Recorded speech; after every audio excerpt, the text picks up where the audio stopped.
Did you know that in the Bible, there are people who claim to have seen God? Were they dreaming? Were they high on desert drugs? Were they making the whole thing up? And doesn't Judaism teach that God is invisible, meaning he doesn't have a body or anything like that? So how can a human being see God? I think I have the answer.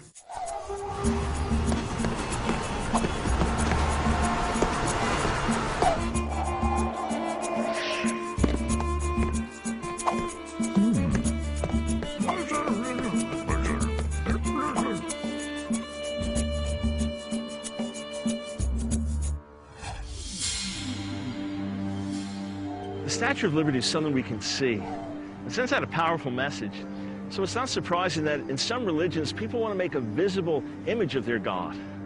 But can anyone really see God? I don't mean some hallucination or the product of someone's vivid imagination. Can we actually see the Creator?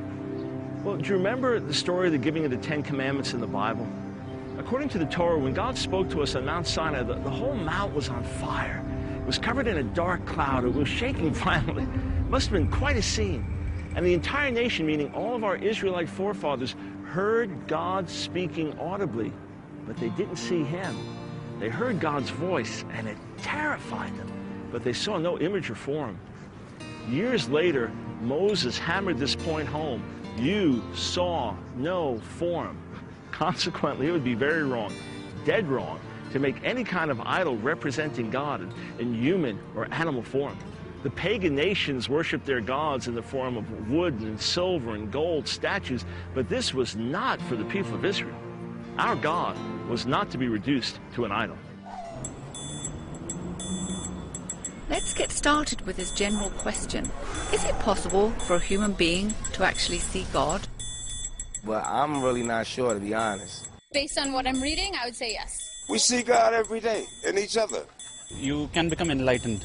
You may see him or you may have a feel of him. We see the flowers, we feel the wind, we see the trees. It's God. I've been to India every year for the last 15 years. And I think I've finally gotten used to all these Indian idols, the many different representations of all the gods of Hinduism. Or the way some Hindus would explain it, all these different gods, the hundreds of them, represent different faces of a same single force, the universal God. I'll tell you, these Hindu idols are everywhere, and they come in all shapes and sizes. There is Matsya, part fish and part human, with 4 arms.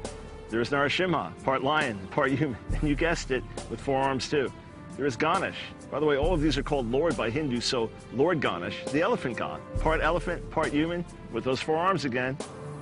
And then there's Hanuman, the very popular monkey god, who according to one description is one of the most important deities in popular Hindu piety, even though he does not have an exalted place in the pantheon. Hanuman is enormously strong, has magic powers, and is a skilled healer, but his greatest quality is said to be his devotion to Rama. His status as Rama's servant and devotee is also said to make him more receptive and attentive to human requests. In short, he's a deity who gets things done.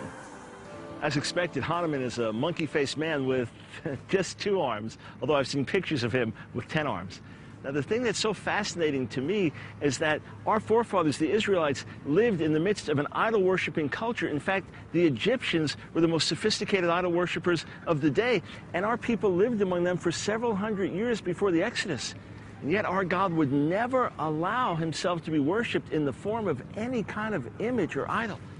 He wasn't like Baal of the Canaanites, known as a storm god. He wasn't like Osiris of the Egyptians, known as the Lord of the Dead. Yahweh, our God, was utterly transcendent, and he could not be compared to any god or any idol. Is it wrong for people to make earthly images of God? Any kind of imagery of God is a false idol. So kind of praying or worshiping to any kind of inanimate object is a sin. You may worship images, you may make images, it hardly makes a difference. The faith is what matters. I don't think you should do it because for respect for the people. Let me repeat to you what Moses said to our Israelite forefathers more than 3,000 years ago. When God spoke on Mount Sinai and gave us the 10 Commandments, you saw no form, and therefore it would be wrong to make any kind of form or idol that supposedly represented the Lord. This is actually a foundational teaching of Judaism. So if you go into a synagogue or temple, you might find some stained glass windows. You certainly see Hebrew words, but you won't find any form or image. That's in stark contrast, say, with a Hindu temple that's literally bursting with idols and images.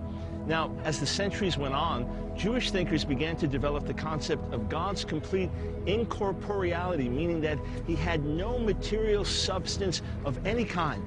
This is perhaps articulated most clearly by Moses Maimonides, who was the most famous of the medieval rabbis. According to Maimonides, God lacked any type of physical substance, and this is what he said about the one true God. He's not a body and has no strength in the body, and has no shape or image or relationship to a body or parts thereof. He does not partake of any physical actions or qualities, and if he were to be a body, then he'd be like any other body, and would not be God. So how do we explain the passages in the Bible that speaks about God's hand or ear or arm? Well, according to Maimonides, these were all anthropomorphic. In other words, the Bible was speaking about God in human language. But the reason that the Israelites didn't see any form on Mount Sinai is because God has, quote, no body nor power of body. The question is then in the Bible, when it says people saw God, what actually happened?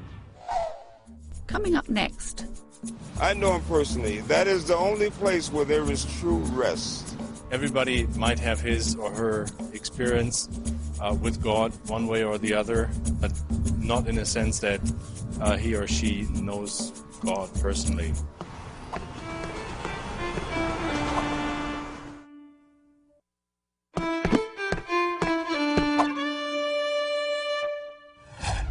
So can a human being really see God? If so, what does he look like? What about the Jewish teaching that God has no material form or substance? Well, actually, there are a number of places in the Bible where it's recorded that people literally saw God. One of them is in the Torah, where it says that Moses, along with some other leaders and the 70 elders of Israel, went up Mount Sinai and saw the God of Israel. Under his feet was something like a pavement of sapphire, clear as the sky itself. The prophet Ezekiel's vision is famous. He described a majestic scene with flaming chariots and multi-headed angelic beings, and above it all was what looked like a throne of sapphire, and high above on the throne was a figure like that of a man, which Ezekiel then attempted to describe. Other prophets had similar experiences, speaking of being completely undone because my eyes have seen the King. You might say, well, maybe they just saw visions of the Lord, not the Lord himself. The problem is that some of the texts actually speak of people seeing God, not just a vision of the Lord. And the account that we read earlier goes on to say that God didn't strike those elders who saw him, which would have been expected since no one can see God and live. The fact is, there's a paradox in our Jewish scriptures. On the one hand, it says plainly that no one can see God and live, meaning see his face, his full essence and glory. And yet in other places, it does say that he was seen. And while we know that God doesn't have a material form, it seems perfectly clear that he has a spiritual form. So we asked if we can see God. Here's another question. Can people really know God personally? Yeah, yes, they can, because I know him personally. I know him personally. That is the only place where there is true rest and peace and joy. Yeah. I think they can. No, I don't think so. God is God. Of course you can get to know him personally. Everybody might have his or her experience with God one way or the other, but not in a sense that he or she knows God personally. Let's step back and ask a more basic question. If you believe the Bible is God's word, as I believe it is, then what does that imply? It implies that God wants to communicate with us. But why does he want to communicate with us? Just to give us information or rules and regulations? No, he communicates with us because he wants to have relationship with us. And he tells us things about himself, about his character and nature, so that we can know him, not just know about him. But that comes back to our paradox then. How can the invisible, eternal, perfect God have a relationship with earthly, frail, sinful, imperfect human beings? Theologians talk about transcendence and immanence, but what they really mean is this: how can the untouchable be touched? And if God is so infinitely other than us, if he's actually unknowable, then how can we know him? Actually, the answers are found in the pages of our sacred scriptures. Do you recall what happened after our people were redeemed from slavery?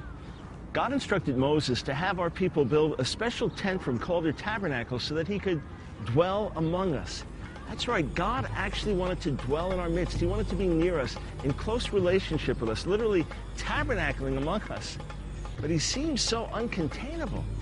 The ancient rabbis addressed this issue too, and they said that Moses himself was even baffled by it. How could a tabernacle with walls and curtains contain the presence of the Almighty? The Master of the universe himself explained, the entire world cannot contain my glory. Yet, when I wish, I can concentrate my entire essence into one small spot. Indeed, I am most high, yet I sit in a limited, constricted refuge in the shadow of the tabernacle. That, my friends, is a revelation. The entire world cannot contain my glory, yet when I wish, I can concentrate my essence into one small spot. That means that the infinite one can reveal himself in a finite way. It means that the untouchable one can be touched. It means that the invisible God can make himself visible. Do you believe that God exists? Yes. Both believe it? Okay. Why do you think he's real? I mean, can you see him the way you see me? No. No. Not in a physical aspect, no. All right, so no physical aspect. So have you ever heard him talk to you audibly the same way I talk to you? I haven't, no. I mean, I haven't either. Yeah, I wouldn't say audibly in that sense yet. All right, what about like physically touching in that sense? Nope. Not in a sense like my dad hugging me, like no. Okay, but you're sure God exists? Yeah. Absolutely. All right, so would you say he's invisible in terms of to the physical eye? To the physical eye, but he's made himself known through creation and through his word. Okay, invisible yet clearly seen. So he's invisible and yet he's clearly seen. I like that. That's very profound. He's invisible, can't touch him, feel him naturally, hear him audibly, but you're sure he's real. So how does he make himself known? Well, he's made himself known, I'd say, in his word. When you say his word, what do you mean? Hindu scriptures, Quran? No, I wouldn't say that that would be his word. Okay, so the Bible. I believe, yeah, very specifically would be the Holy Bible. So through the scriptures, God makes himself known to us. It's one of the ways, yeah. Okay, so you don't think that this is just random happening? Absolutely not, no. So what? It'd be a far stretch. Well, the beauty of the Word is that the Word became flesh, dwelt among us, who could be seen and tasted and touched, felt, talked to, felt physically by, and that's Christ, obviously. But Christ isn't physically here today, yet his Spirit lives within us, and he says, okay, well, you don't know where the wind blows from the east, west, south, you don't know where it is, but you know where it's coming, where it's going, you've seen the effects of it, and today his Spirit dwells within us, and so there is a sense in which you feel, but it's not like the day with, when Christ was walking the earth, where, man, when Jesus touched you, you were touched by the hands of God. When I talk to people on the street, I have no idea who they are, what their background is. We don't screen them first. We just ask if they're willing to chat a little bit. So it's always fascinating to find out their perspective. These two folks came up from Dallas, Texas. They're only in New York for the second time, but when I asked them if they believe that God exists, they had no doubt about it. But hang on, they said you can't see him physically, you can't touch him physically, the way you hug someone. You don't hear his voice audibly, but they had absolutely no question whatsoever that God existed. And one of the things that made them so sure was creation.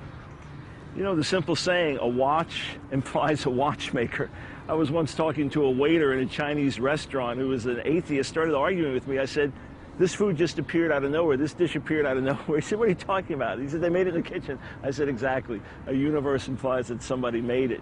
A human being implies that we were fashioned and created. For them, they had no doubt whatsoever that the invisible God made us to reflect who he is.